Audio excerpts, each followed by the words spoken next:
Hi, I'm Scott Garibay, and this is a summary of the Star Wars Edge of the Empire role-playing tabletop role-playing game campaign that I just finished playing in, and it was really wonderful. So I'm just going to talk about the game. I'm going to talk about the campaign a bit, and so I was really fortunate. I'm very fortunate to be in a current active tabletop role-playing game group.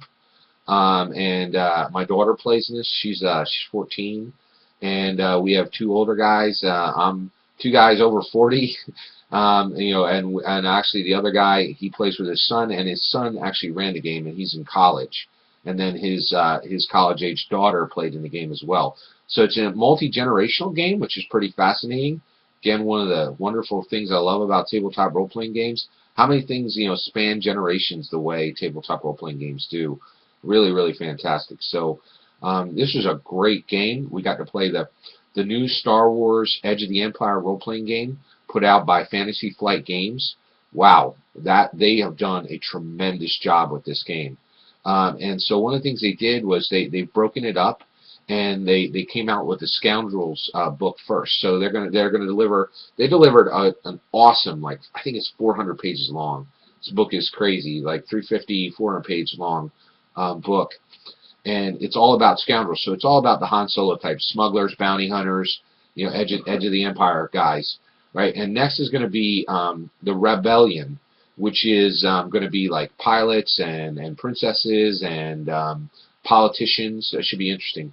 And last, you're going to get the Jedi, And so, boy, I think that's a great way to do it because one, if you're going to do a Star Wars tabletop role-playing game, don't you think it deserves 1,000 pages? Absolutely. So Wizards of the Coast had the Star Wars tabletop role-playing game license for a long time. Actually started with the West End games. They did a great job with it. I played the old D6 West End game version. I've been blessed to play every single tabletop role-playing game version of Star Wars that's ever existed, which is really wonderful. And so I played the West End games D6 version. And then they brought out then Wizards of the Coast got the license, and they were making the games as they were making the movies, and so that was really unusual. And then the last version of the game before Star Wars Edge of the Empire was a really wonderful. There's a very special book out there, which is the Star Wars Saga Wizards of the Coast edition. It's in a weird format. The book is square, which I wasn't super hot on, but it's okay. I really dig it, and I feel very fortunate to have this book. The Saga book is the one that was created right before 4th edition, so it actually has 4th edition rules in it, elements of 4th edition. But the great thing about that book is it has the rules, the Star Wars rules for the role-playing game for every single movie, every single Star Wars movie that existed for both the original and the prequel trilogies, which is really amazing. That book is skyrocketed in value. It's hard to get now. It's $80, $120, and probably going up. And so I'm really wonderfully happy that the license did transfer to Fantasy Flight Games, because now we get to see a new take on the game, right? And so I think that's really unique. Now, the big rub about Star Wars Edge of the Empire Fantasy Flight Games, the thing that people are talking about are these dice, right? So these special dice. So the game requires special dice. And one of the things that's interesting was we had 6 players in this game, or actually 5 players and 1 GM. There was one more guy. He was around mid-30s. So we had people from 14 to 43. So that was really wild. Two girls and 3. 2 girls and 3 guys. So really kind of really interesting mix. Different genders, different generations, different races. It's just really, and that's why I love tabletop role-playing games so much. Is it takes all the small petty things that divide humans and throws them away, and just says, let's tell a story together. And I think there's almost nothing more human than that. Is just telling a story together. And you can tell I just love tabletop role-playing games. They're a really precious thing to me, and so this was a really great time. So I really enjoyed this campaign. So these special dice, right? The Star Wars Edge of the Empire Fantasy Flight Games uses special dice, right? The dice cannot be used with any other game, and they are specifically for Star Wars. And you need a set or more per player, right? Now, a lot of people have beef with this. They're like, what's wrong with the good old-fashioned polyhedral, D20, D8, all that kind of stuff? And so, it's... I kind of get where they're coming from, but not really. One, if you don't have a lot of money, I get that. I can understand that, but honestly, I think you can get around that. And well, actually, it's a good value. All right, so I'm going to defend these custom dice big time, because here's my take on it. One, I play Magic the Gathering. You're done, right? Me and my son, my son's in college, and he's a slayer in Magic the Gathering. I introduced him to the game. 2 years later, he could whip any deck I created. And so one of the things that's really interesting is when you play Magic the Gathering, good grief, you're buying new cards every 3 months, and you can easily buy one card for $80, right? So almost every single hobby now, the companies have realized that you need to generate profit, right?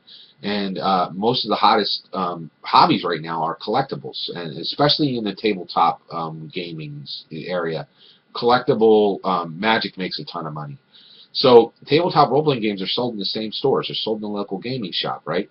So if you can sell a book for $40 and that person never has to buy anything else, that is not a product that the store owner wants to stock. Now, I love tabletop role-playing games, and I want to see them continue, and I want to see them compete with Magic the Gathering. So I think custom dice are a great way to jack up the price of the tabletop role-playing game. And so that is a really, sorry about that. So that is one of the things that you can do to add more cost to the game, which I know, for a local gaming shop, that's really helpful, and it's even helpful for us as fans. Because if tabletop role-playing games don't generate profit, that's somewhat comparable to these collectible games. They're going to go away, and local game shops aren't going to keep them, and that would be sad. So I'm a big fan of it. And here's the other issue. So they work. They are not intuitive. It was hard to learn, but by our second or third, but one, the dungeon master we had. He was really fantastic about just reading the whole book, learning the rules, and he really knew how to run it, right? And so one of the things we really learned how to use the dice in this game, which were really fantastic.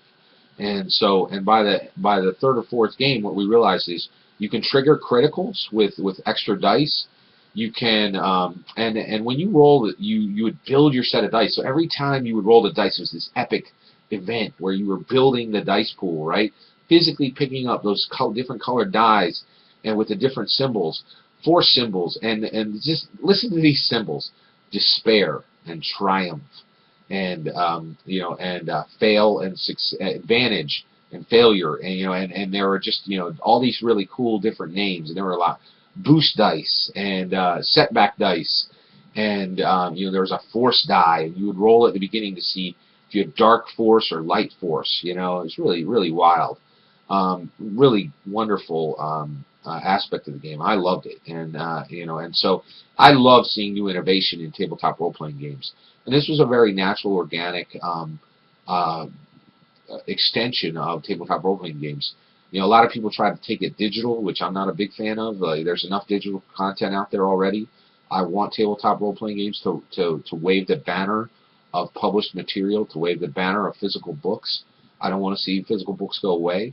And I also think that tabletop role-playing games are doing it right. If you're going to print a book, you better make it beautiful. It better have beautiful illustration, full color.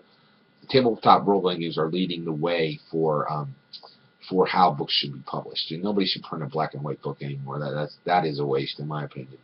So actually, this video turned out to really be just about Star Wars Edge of the Empire dice, which that's okay. So I'll do additional videos, kind of continue to detail out this Star Wars Edge of the Empire game. We'll get into some of the characters, some of the other material. Thank you.